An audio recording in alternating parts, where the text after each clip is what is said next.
Hello students, welcome back to my lecture series on hospitality marketing management. We are going to discuss model of consumer behavior, and before that we are going to discuss very important why people or consumers behave the way they do. So I, Dr. Anuradha Karmarkar from AIS Miss College of Auto Management, take you to the consumer behavioral process. When we talk about consumer behavior, we need to first understand what are the different types of purchases which people do as a consumer. There are routine purchases, there are costly purchases, impulse buying, and so on. As a marketer, you need to understand these activities related to purchase so that you can make effective use of their behavioral pattern to offer any product or plan your marketing strategies.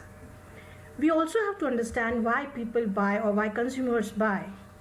They buy probably to satisfy the need and want. They buy because it may be a status symbol for them. For example, prestigious goods as cars and luxury cars. They buy because they need to gift it to someone, and they buy for others. It need not be for self-satisfaction, but for others they can buy the product. And they also buy because they get influence due to promotion. As a marketer, as I have to also think of why people don't buy.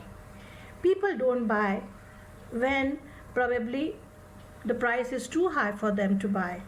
They can't afford it. When the need recognition is not there, people do not identify that need or the craving to go for that product and buy the product. When probably they are not aware of the product availability and they do not want to buy it because they are not aware that such kind of product is available in the market. They don't buy when their taste does not match with what product is being offered to them, and hence they decide not to buy. So why people buy and why people don't buy has to be clearly understood by a marketer before we go on to the actual behavioral pattern. Also, we need to understand who are the different types of customers. Now here there is a difference between customer and consumer. Here I am talking about customer. Customer is someone who buys from retail or wholesale outlets or buy from a market and may not consume it directly. Whereas consumer is the end user of the product, who consumes product actually, who uses the product actually. But here we are focusing on types of customer. As you can see on the coffee mugs, that variety of presentations for different to satisfy need of different clientele depicts different type of customers. So who are the different types of customer? They can be browsers, they can be impulse buyers, they can be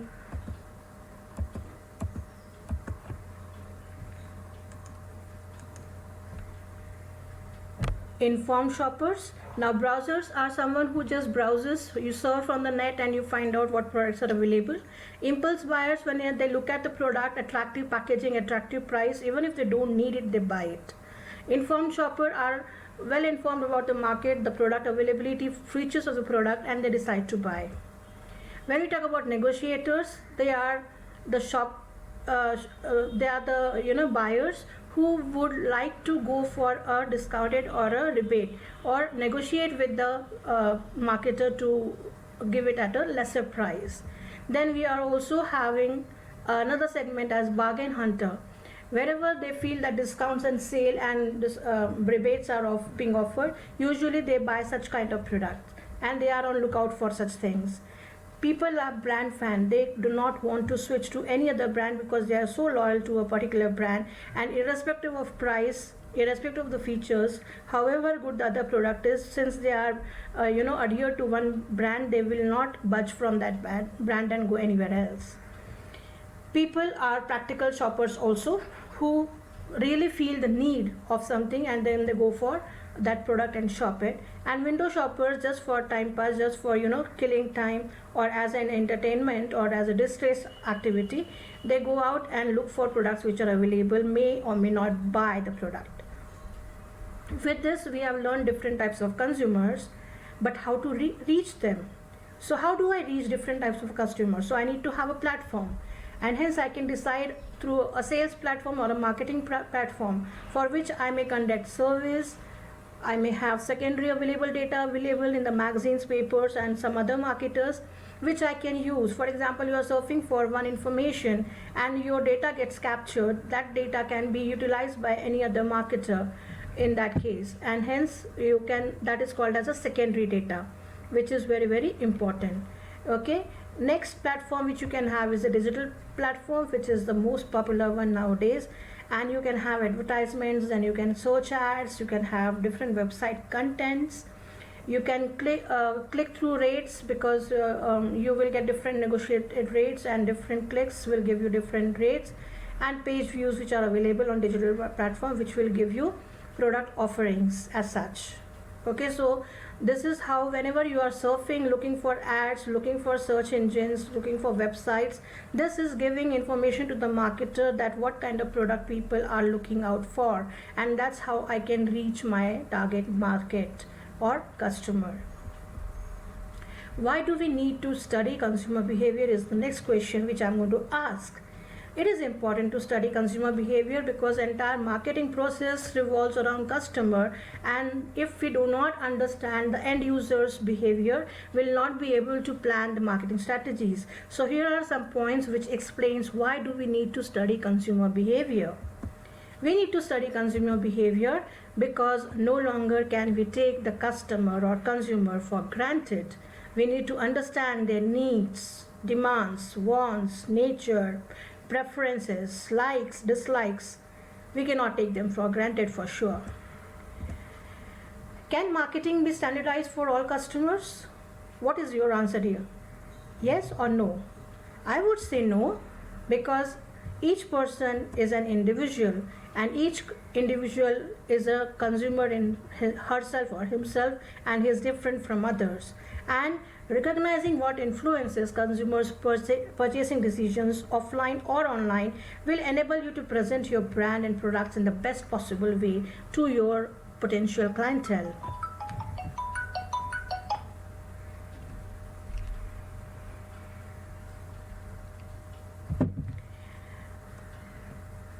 Next comes model of consumer behavior.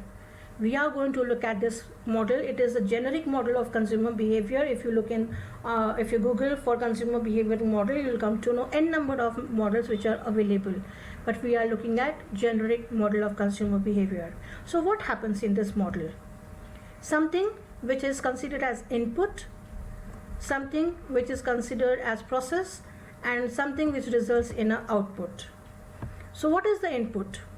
All the marketing and other stimuli which stimulates a buying need in you, triggers a buying need in you through various things such as the P's, product, price, place, promotion, and through external environmental factors. All these factors triggers a buying need in you, and that need is entered in buyer's black box, which is nothing but our own mind, set of mind, where the decision process starts actually, and the decision process will actually get influenced by the characteristics of the consumer. How these characteristics are different for a different consumer, and then they respond in a certain manner in the form of which product to go for, which brand to go for if they have selected the product, which is the dealer they have to select a product or buy a product from, when do they buy the product, and how much do they want to buy the product. So these becomes their buyer's response. We are going to look at the stimuli which triggers a buying need in you. So they are marketing stimuli. 4 P's of marketing mix tools can be considered as marketing stimuli. So they are product, price, place, promotion. How does this influence your buying decision? So when we talk about a product's packaging, appearance, feature, the brand itself can be a factor which will attract you to buy a product. The bulk discount, sale, combo pricing, discrimination pricing, and so on may attract you towards buying a product, may trigger a buying need in you. How it is available. People get happy when something is delivered to them at home, at doorstep.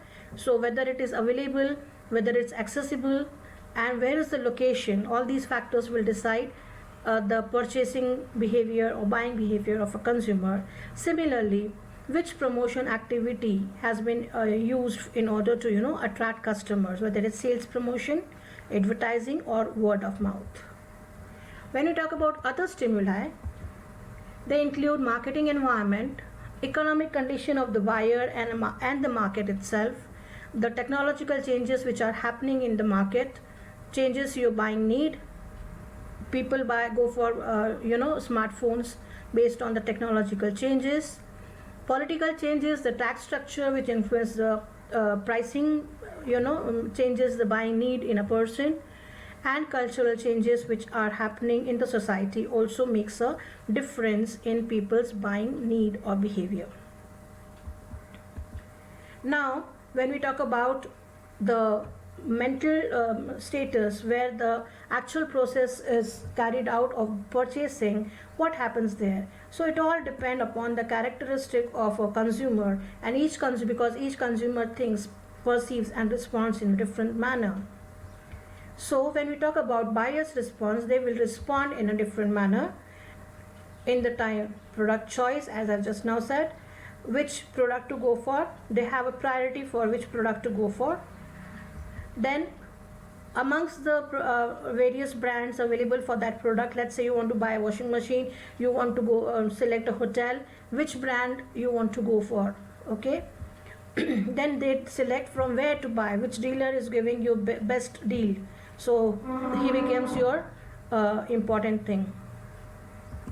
Then comes purchase timing and purchase quantity, how much you want to buy and when do you want to buy, whether you want to buy now or you want to delay it for future period. So all these things are considered in a consumer behavioral model. I hope it is clear to you. And for this I have used several references, Google Images, yes, and very nice link which I have got as stockwater.com, which I have used for the content as such. And with this I come to an end of my presentation, and I thank everyone for patiently listening to my presentation. And do not forget to solve the quiz link which is given in the description box of the YouTube.